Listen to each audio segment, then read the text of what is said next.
Dear student, this is the second lecture of Poverty as a Challenge.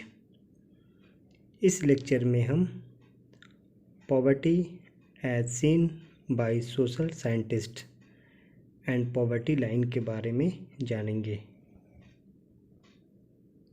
Last lecture में हम लोग दो short story की मदद से पॉवर्टी के मेजर इंडिकेटर्स के बारे में बात की, जिनसे हमें यह पता चला कि आखिर हम कब एक इंसान को पुअर कह सकते हैं। जानते हैं, पॉवर्टी के इन 7 इंडिकेटर्स के बारे में हमें सोशल साइंटिस्ट की मदद से पता चलता है कि सोशल साइंटिस्ट यानी कि वो साइंटिस्ट जो ह्यूमन सोसाइटी और इंडिविजुअल्स रिलेशनशिप पर स्टडी करते हैं। सोशल साइंटिस्ट के मुताबिक अगर पॉवर्टी के सिचुएशन को डीपली एनालाइज करना है तो सोशल एक्सक्लूजन और वल्नरेबिलिटी के बारे में समझना बहुत ही ज़रूरी है। इसलिए हम सोशल साइंटिस्ट की बात मानते हुए इस लेक्चर को शुरू करते हैं। सबसे पहला कॉन्सेप्ट का नाम है सोशल एक्सक्लूजन। सोशल एक्सक्लूजन एक ऐसा प्रोसेस होता है जिसमें कुछ इंडिविजुअल और कुछ ग्रुप्स को सोसाइटी में अनइम्पॉर्टेंट फील कराया जाता है। उन्हें बेसिक फैसिलिटीज़, बेनिफिट्स और ह्यूमन राइट्स से दूर रखा जाता है। अगर मैं शॉर्ट में डिस्क्राइब करूं तो सोशल एक्सक्लूजन एक ऐसा प्रोसेस है जिससे सोसाइटी में डिस्क्रिमिनेशन होता है और इसका सबसे ज़्यादा बुरा असर पुअर लोगों को ही सहना पड़ता है। आप सब ज़रूर नोटिस किए होंगे, जो पुअर फैमिली होती है वे हमारे तरह वेल डेवलप्ड सोसाइटी में नहीं रहता है। पुअर फैमिली या तो किसी टाउन के कॉर्नर या फिर गांव में रहता है। आखिर ऐसा क्यों? तो यह सोशल एक्सक्लूजन के कारण ही होता है, क्योंकि सोशल एक्सक्लूजन पुअर लोगों को सोशल इक्वालिटी से दूर रखता है। इंडिया के केस में सोशल एक्सक्लूजन का बेस्ट एग्जाम्पल है कास्ट सिस्टम। हमारे इंडियन सोसाइटी में कुछ पार्टिकुलर कास्ट को इक्वली ट्रीट नहीं किया जाता है, उन्हें मौका नहीं दिया जाता है। पॉवर्टी के केस में हम कह सकते हैं कि सोशल एक्सक्लूजन एक कॉज भी है और एक इफेक्ट भी। And next, vulnerability. अगर आपके टाउन में अर्थक्वेक आ जाए और आपका घर टूट जाए तो आप क्या करेंगे? आप अपनी फैमिली सेविंग या फिर बैंक लोन की मदद से अपना घर फिर बनाएंगे। अगर उतना बड़ा नहीं तो थोड़ा छोटा घर ज़रूर बनाएंगे। लेकिन आप या हम इसी सिचुएशन में पुअर लोगों को इमेजिन करें तो पुअर लोगों के पास ना तो फैमिली सेविंग होती है और ना ही बैंक लोन दे सकता है जिससे वो अपना दोबारा घर बना सके, और ना ही उनकी मंथली इनकम इतनी होती है। सो बेसिकली पुअर लोगों का एडवर्स सिचुएशन का सामना करने की इतनी ही पावर नहीं होता है, और इसी शक्ति को कम होने का हम वल्नरेबिलिटी कहते हैं। आई थिंक अब आप दोनों सिचुएशन को अच्छे से समझ गए होंगे। Next, poverty line. पॉवर्टी एक ऐसा सिचुएशन को कहते हैं जिसमें एक इंसान लो इनकम के सिचुएशन का सामना करता है और अपनी बेसिक नेसेसरी को फुलफ़िल नहीं कर पाता है। हम अब तक के लेक्चर में पॉवर्टी का बेसिक नीड्स के साथ तो रिलेट कर दिए हैं, लेकिन हमने इनकम के बारे में अभी तक तो बात ही नहीं किया।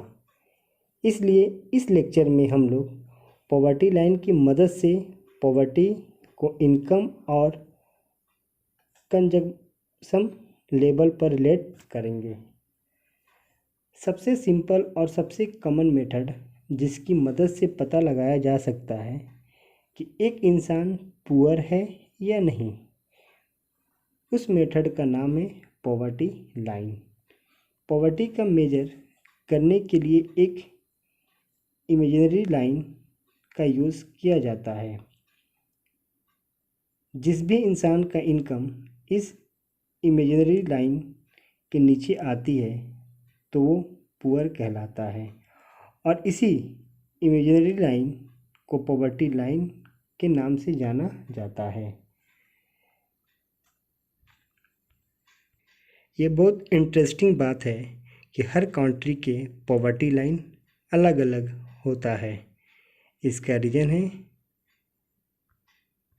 यह है कि हर कंट्री का सोशल नॉर्म्स और बेसिक नेसेसरी अलग है।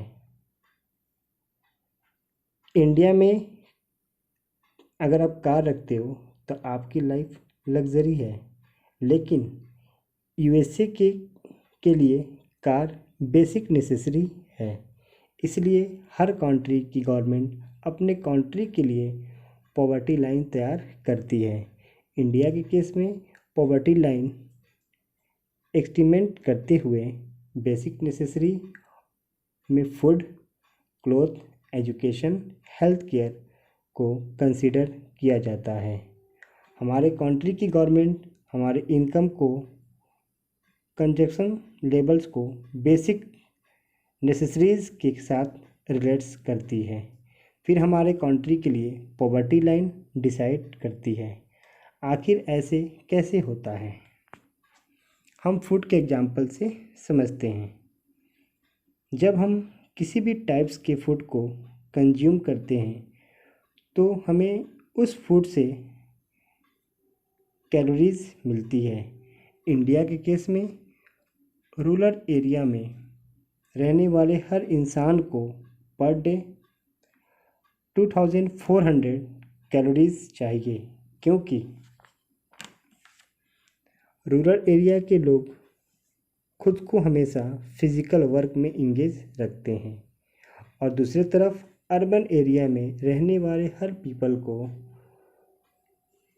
2200 कैलोरीज चाहिए। कम पैसे होने के कारण पुअर लोग अपनी मिनिमम कैलोरीज रिक्वायरमेंट्स को फुलफ़िल नहीं कर पाते हैं। उन्हें इलनेस को फेस करना होता है। इन्हीं कैलकुलेशन के बेस पर 2011 और 12 के बीच पॉवर्टी लाइन तैयार की गई, जिसके अकॉर्डिंग रूरल एरिया में रहने वाले हर इंसान का मंथली इनकम 860 रुपीज़ यानी 816 रुपये फ़िक्स किया गया और अर्बन एरिया के लिए 1000 फिक्स किया गया। हम अगर एवरेज निकालें तो एक फैमिली में अगर 5 मेंबर्स हैं, उनकी वो रूरल एरिया के रहने वाले हैं और उनका पर डे का इनकम है, पर मंथ का इनकम है 800, तो कितना होगा 4000 और अर्बन एरिया का 5000। तो इस सिचुएशन में रूरल एरिया में रहने वाले पीपल कैलोरी का रिक्वायरमेंट कैसे फुलफ़िल करेंगे। पॉवर्टी लाइन एवरी 5 ईयर्स में चेंज होता रहता है। वर्ल्ड बैंक ने डेवलपमेंट कंट्री और डेवलप कंट्री के बीच का पॉवर्टी लाइन फिक्स किया है।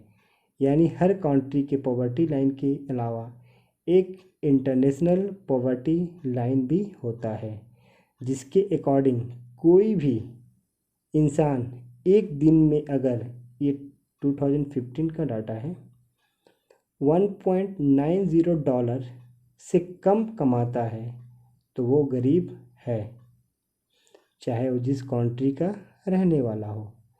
यहाँ 1990 में $1 था, 2001 में $1.08 था, 2008 में $1.25 था, और जबकि 2015 से और अभी तक $1.90 है। 1973 एक इकोनॉमी सर्वे की रिपोर्ट है। इंडिया में 55% पॉपुलेशन पुअर थी, 1993 में 36% और 2000 में 26% पॉपुलेशन अभी भी पुअर है। यानी यह हमारे कंट्री के लिए अच्छी बात है। नेक्स्ट लेक्चर में हम वल्नरेबल ग्रुप्स के बारे में जानेंगे।